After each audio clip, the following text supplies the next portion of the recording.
예, 저는 오늘 우리가 읽었던 사도행전의 말씀이죠. 1장 12절로 26절의 말씀을 가지고 오로지 기도에 힘쓰더라라는 제목으로 함께 하나님 말씀 은혜를 나누도록 하겠습니다.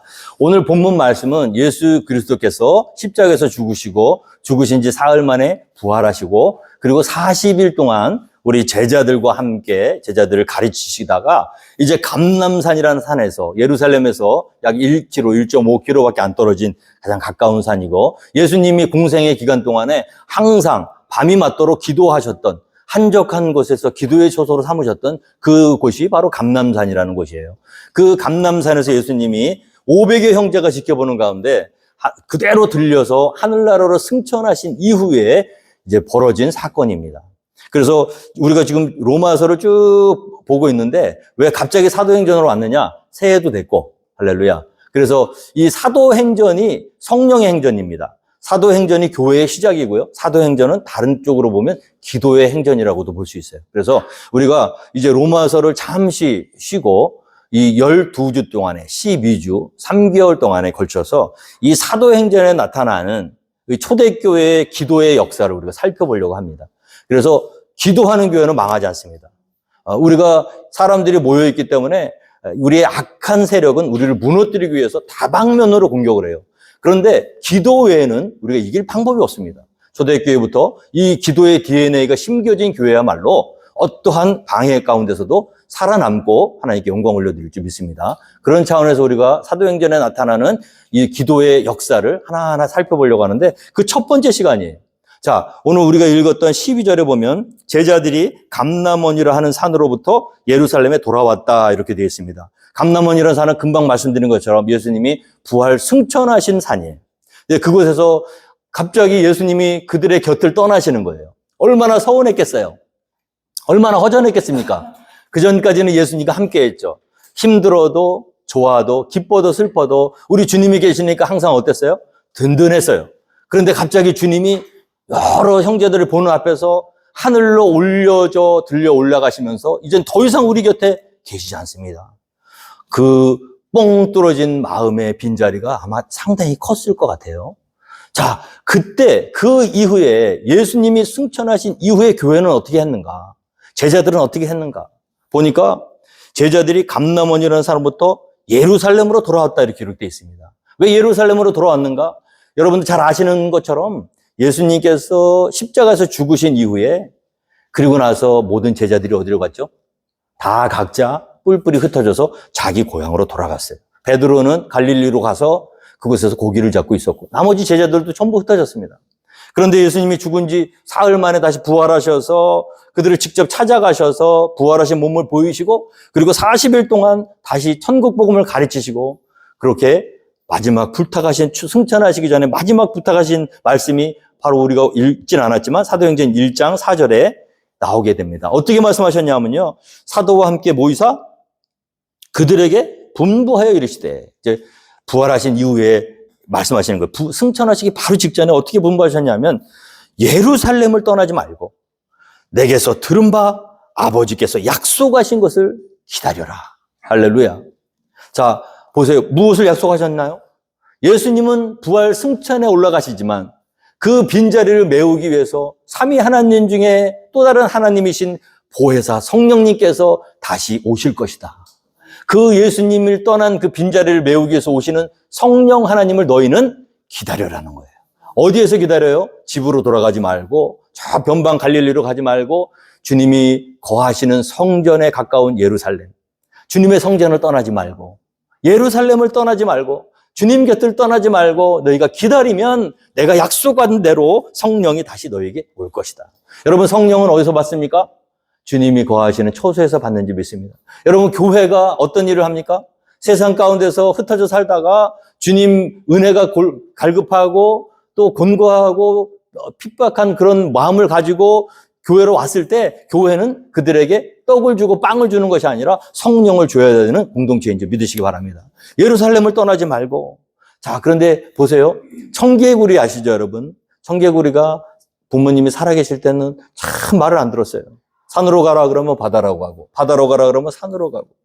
그 청개구리가 왜 비가 올 때마다 우는지 아세요? 그 부모가 청개구리 부모님이라니까 좀 이상하네요. 청개구리 페어런치가, 이 아들이 너무 말을 안 들으니까. 자, 보세요. 내가 죽으면 분명히 이 녀석은 나를 산에다 묻으라 그러면 바다에 묻겠지.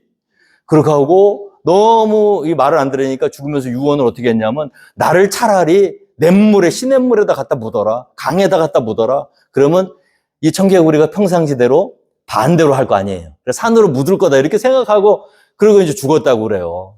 근데 이 청개구리가 아버지가 딱 죽고 어머니가 돌아가시니까 갑자기 후회가 밀려드는 거예요.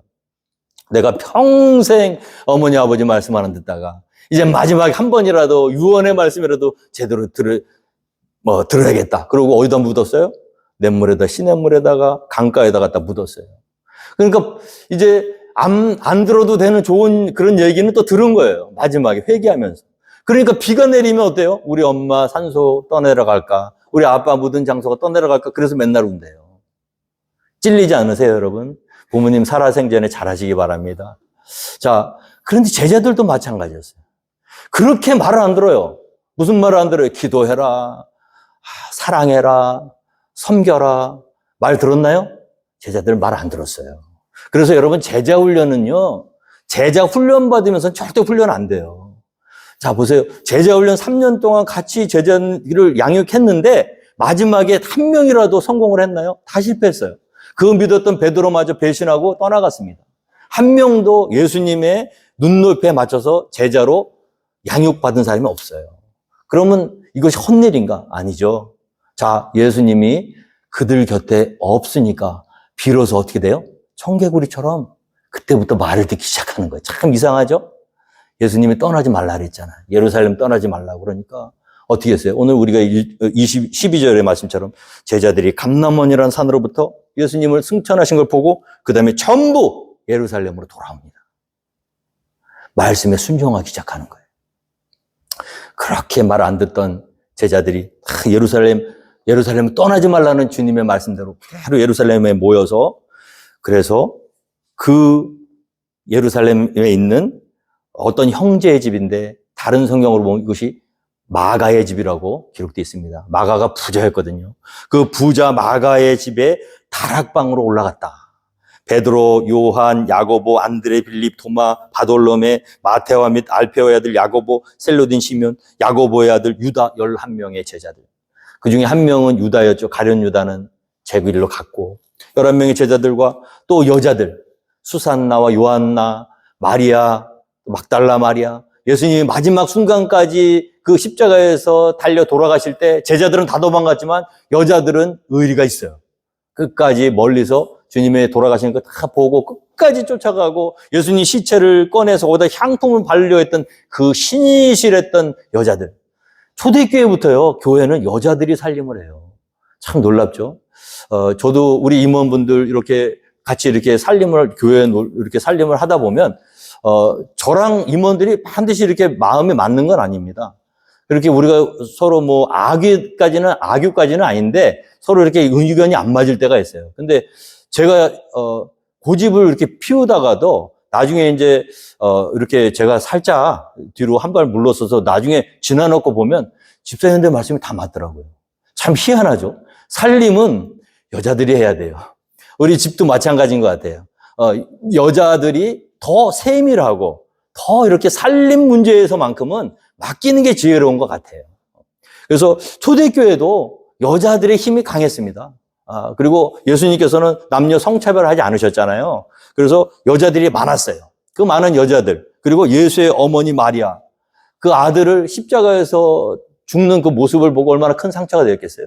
그런데 그 아들을 자기가 어떻게 낳았어요? 성령으로 잉태된 아들이잖아요. 하나님이 보내주신 그 아들임을 이 어머니는 알고 있었죠. 그래서 기다렸던 거예요. 같이 있었고, 예수의 아우들 하나도 안 믿었었어요. 예수님 살아계실 때는 형이 미쳤다고 그랬어요. 그런데 예수님이 돌아가시고 나니까 그 형제들도 그 형에 대해서 다시 생각하고, 이분이 육신의 형님이기 이전에 하나님이시구나 하는 걸 알고 그 자리에서 기다렸던 거예요. 많은 사람들이 기다리고 있었습니다. 그들이 어떻게 했나요? 그것에 모여가지고 형제들과 또 어머니와 그 여자들이 모여서 예루살렘 떠나지 말고 거기서 모여 있으라고 했는데 어떻게 했느냐 보니까 아우들과 어머니와 여자들과 제자들과 더불어 마음을 같이 했더라. 할렐루야. 여러분, 교회가 힘이 있으려면 사람 수가 많은다고 힘이 있는 게 아니에요. 그래서 우리 포트캠프 한인침례교회는 양적인 부흥을 꿈꾸기 전에, 양적인 부흥을 소망하기 전에 더 중요한 질적인 부흥이 먼저 따라야 될 줄로 믿습니다. 여러분, 작아도 큰 힘을 발휘하는 교회가 있고요. 커도 힘을 발휘하지 못하는 교회가 있어요. 여러분, 아무리 많은 사람들이 모여 있어도 마음이 하나가 되지 못하면 그 안에서 분쟁과 시기와 질투와 다툼이 회의할 때마다 시끄럽고 무슨 조그만 일 하나도 못해요. 그러나 작아도 마음이 하나 되고 주 안에서 한 마음이 되어서 어떤 일을 하면 우리가 세계 선교도 할 수 있고, 할렐루야. 주님이 기뻐하신 일들을 감당할 수 있을지 믿습니다. 초대교회에서 중요한 것, 마음이 많은 사람들이 모였어요. 120명이나 모였어요. 초대교회 첫 번째 교회가 120명이에요. 이것도 참 놀라운 일이에요. 예수님이 제자들을 12명을 이 땅에 남겨놓으셨습니다. 그 12명이 딱 10배예요. 그 말은 무슨 말이냐? 한 사람의 제자가 10명의 성도를 이끌고 갈 수 있다는 거죠. 우리가 한국 교회에 보면요, 새벽 기도에 가보면 그 교회 주일 예배 출석 인원을 알 수가 있다고 합니다. 새벽에 나갔는데 10명이 와서 기도하고 있다. 그럼 주일날 가면 딱 100명이래요. 새벽에 갔는데 30명이 기도하고 있는데 주일날 가면은 300명이 다 예배를 드린다고 합니다. 이것은 사실 제가 몸으로 체험해 본 바예요. 정말 그렇더라고요. 제가 이 전도사 시절에 본교회가 너무 멀어서 그 새벽에 갈 수 없기 때문에 그 집 근처에 있는 가까운 교회에서 새벽 기도를 섬겼거든요. 그런데 나가보면, 교회마다 나가보면 딱 맞아요. 50명 나와서 기도하면 딱 500명 출석하고. 그래서 한 명의 성도가, 제자가 10명을 이끌고 가는 거예요. 근데 미국은 다르대요. 미국은 10명이 아니라 한 사람의 기도하는 사람이 15명, 20명, 30명을 이끌고 간다. 그만큼 우리가 기도가 약해요. 오늘 주님의 이름으로 축원합니다. 여러분들 다 제자로 부름을 받으셨어요. 무리로 부름을 받으신 게 아니에요. 제자는 무엇입니까? 내가 온전히 제자가 되어서 우리 사랑하는 성도들을 섬길 수 있어야 돼요. 그것도 10명씩. 그 이상은 안 돼요. 15명, 20명 되면 나눠야 돼요. 그래서 우리 봉사부, 또 예배부, 전도부, 선교부도요, 이제 지금 이렇게 시작하지만, 그러나 숫자가 많아지면 나누셔야 됩니다. 꼭 관리가 안 되는 거예요. 그래서 리더들을 세워야 되는 거예요. 초대교회부터 벌써 그와 같은 교회의 질서가 하나님의 뜻 안에서 잘 세워져 갔더라. 120명이 모였습니다. 그들이 많이 모였는데 중요한 것, 더불어 마음을 같이 했다. 할렐루야. 여러분, 2023년 한 해 동안 우리가 많은 일들을 만날 거예요. 근데 이 말씀 잊지 마세요. 우리가 하나님께서 우리에게 원하시는 것은 뭔가 어떤 퍼포먼스나 어떤 그럴듯한 일을 하는 게 중요한 게 아니에요. 마음이 하나가 되는 게 중요한 줄 믿습니다. 한 마음이 되셔야 무슨 일도 할 수 있는 거예요. 전도도 할 수 있고 선교도 할 수 있고. 평안에 매는 줄로 성령이 하나 되시게 하신 것을 힘써 지키라. 마음이 나눠지는 것, 이것은 하나님의 뜻이 아닙니다. 성령께서는 우리를 하나 되게 하신 줄 믿습니다. 그렇게 더불어 하나가 되어서 그 다음에 무엇을 했느냐 보니까 같이 오로지 기도에 힘쓰더라. 오늘 말씀 제목이죠. 교회는 기도하셔야 됩니다. 우리가 마음이 하나 됐다고 주의 일을 할 수 있는 게 아니에요. 여러분, 세상 사람들도 분위기 좋은 공동체 가면요, 마음은 다 하나가 돼요. 그런데 그 육신적으로 마음이 딱딱 맞아서 이런 일을 한다고 그래서 모든 일들을 감당할 수 있는 게 아니에요. 특별히 영적인 싸움을 앞두고 있는 저와 여러분은 기도하셔야 될 줄로 믿습니다. 마음을 같이 해도 우리가 이길 수 있는 상대가 아니에요.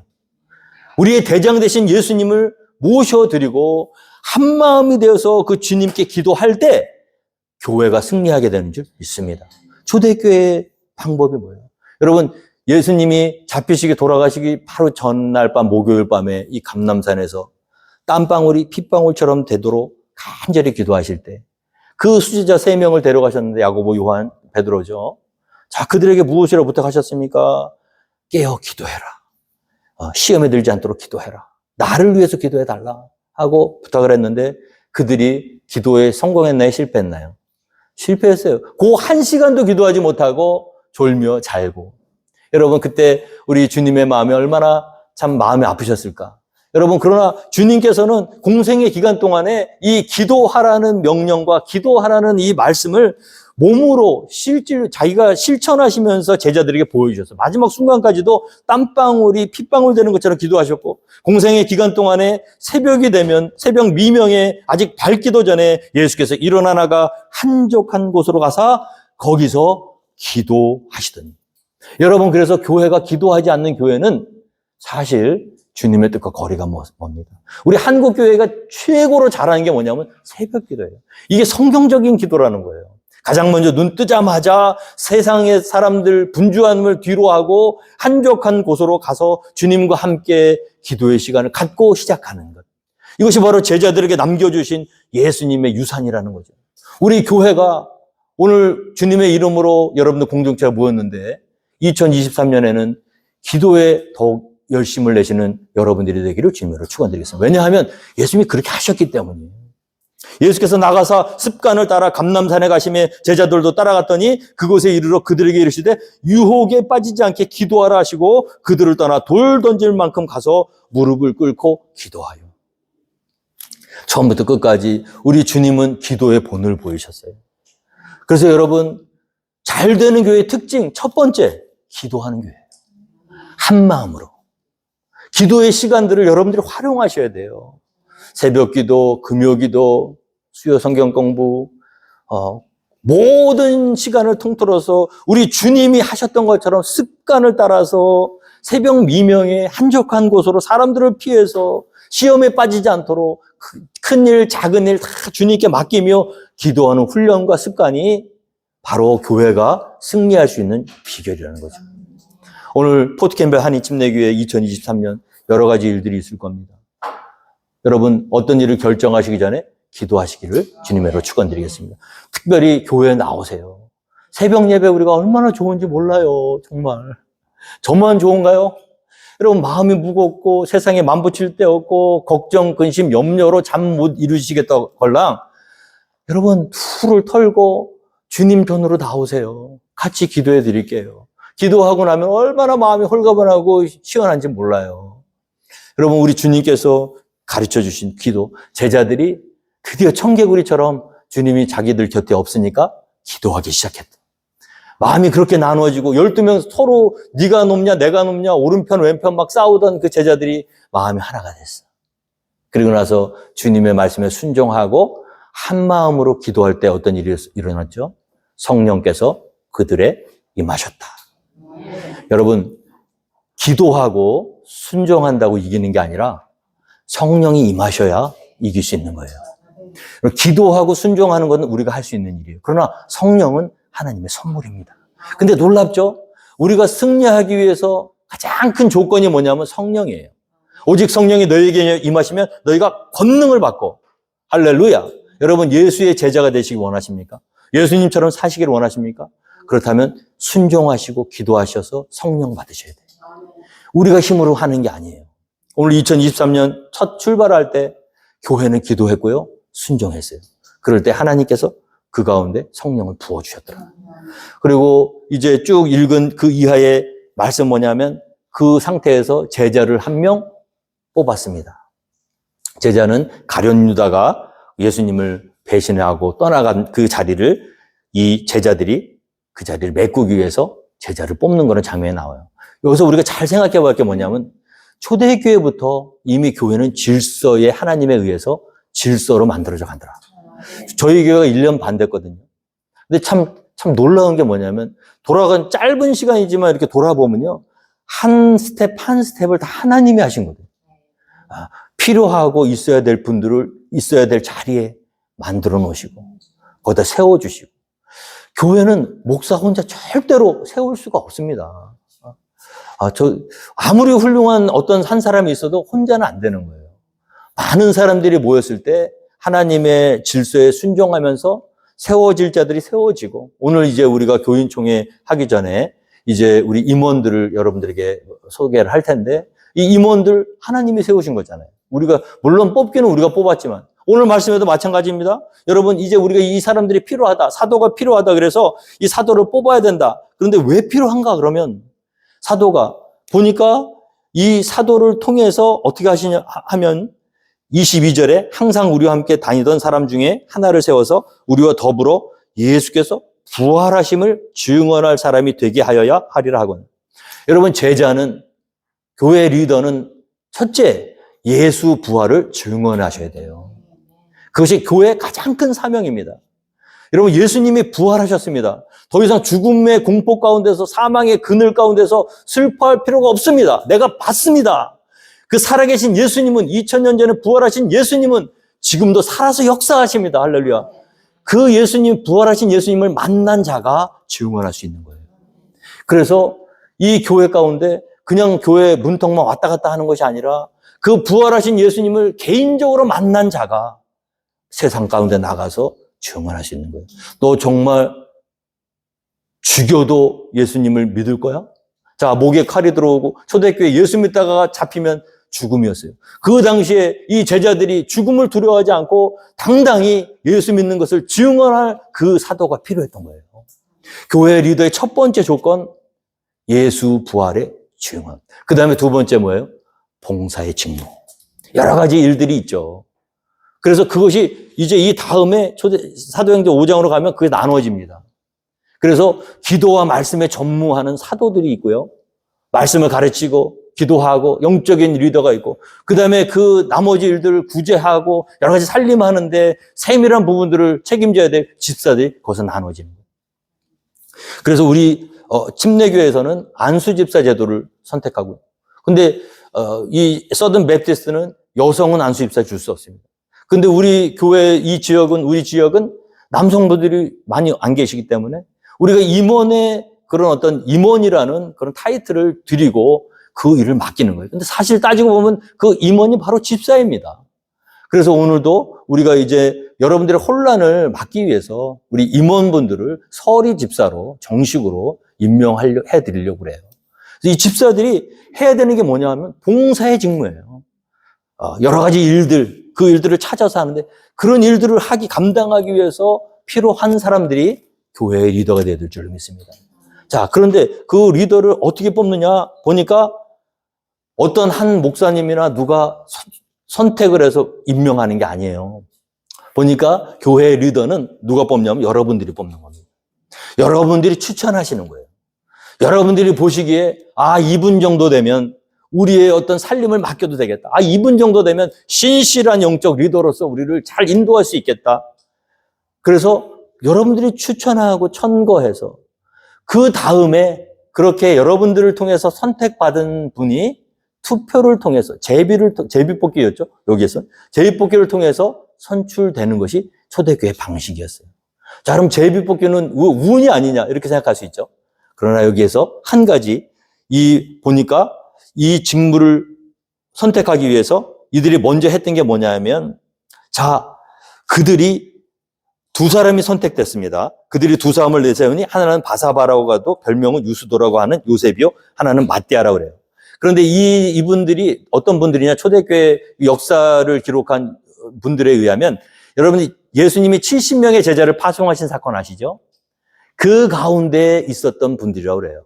그러니까 사실 쟁쟁한 분들이 많이 있었습니다. 이 120명의 초대교회 그 창립 예배 멤버들은 만만히 볼 수 있는 멤버들이 아니에요. 그냥 믿음도 없이 그냥 왔다 갔다 하는 분들이 아니라 사실 예수님이 요한으로부터 침례를 받으신부터 공생애를 하는 내내 예수님과 함께 동행하며 옆에서 다 봤던 분들 중에 이제 이 제자들이 뽑히게 되는 거예요. 자, 그 두 사람이 선택이 되었는데 문제는 한 사람만 천거가 됐으면 간단한데 두 사람이 되니까 어떻게 해요?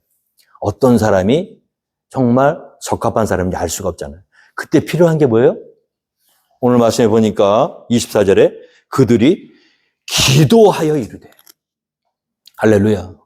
여러분, 교회는 어떤 문제를 결정하기 전에 반드시 기도하셔야 됩니다. 우리 눈에는 그럴듯해 보여도요, 하나님 눈에는 또 다른 거예요.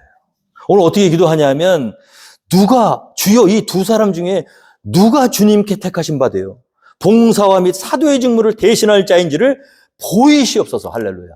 하나님께 맡기는 거예요. 우리 눈으로는 이 사람이 옳은 것 같고 이 사람이 더 유명한 것 같아요. 오늘 보면은 요셉이라는 사람은 더 유명한 사람이었어요. 왜냐하면 이름들이 많아. 보니까 바사바라고도 하고 유스도라고도 하고 요셉이라도 하고. 그 상대편은 마띠아라는 이름 하나밖에 없어요.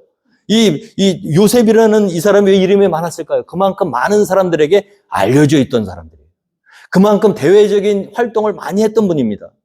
상대적으로 마띠아라는 분은 그늘에 가려져서 부각되지 않은 분들이에요. 우리가 교회에서도 보면요. 이렇게 많은 사람들에게 나타나는 사람이 있는 반면에 보이지 않는 것에서 수고하고 헌신하는 분들도 있거든요. 그러나 그 사람이 진국인 것은 사람들이 다 알아. 그래서 그를 추천한 거예요. 근데 문제는 어떤 사람인지 모르는 거예요. 자, 그럴 때 그들이 뭐 했습니까? 기도했어요. 하나님께 맡겼습니다. 우리가 이제 임원들도 우리 3년마다 한 번씩 투표를 하기로 했는데 3년마다 우리가 뽑을 때 여러분들이 추천하세요. 그 다음에 투표를 하시는 것도 기도하시고 하시면 됩니다. 제비를 뽑는 것과 투표를 하는 것이 다른 방법이긴 하지만 되는 분이 하나님의 뜻이라고 기도를 하셔야 돼요. 누가 하나님의 택하신 바 되어 봉사와 사도의 직무를 대신할 자인지를 주님께 맡기는 겁니다. 자, 그러면 문제가 없어요.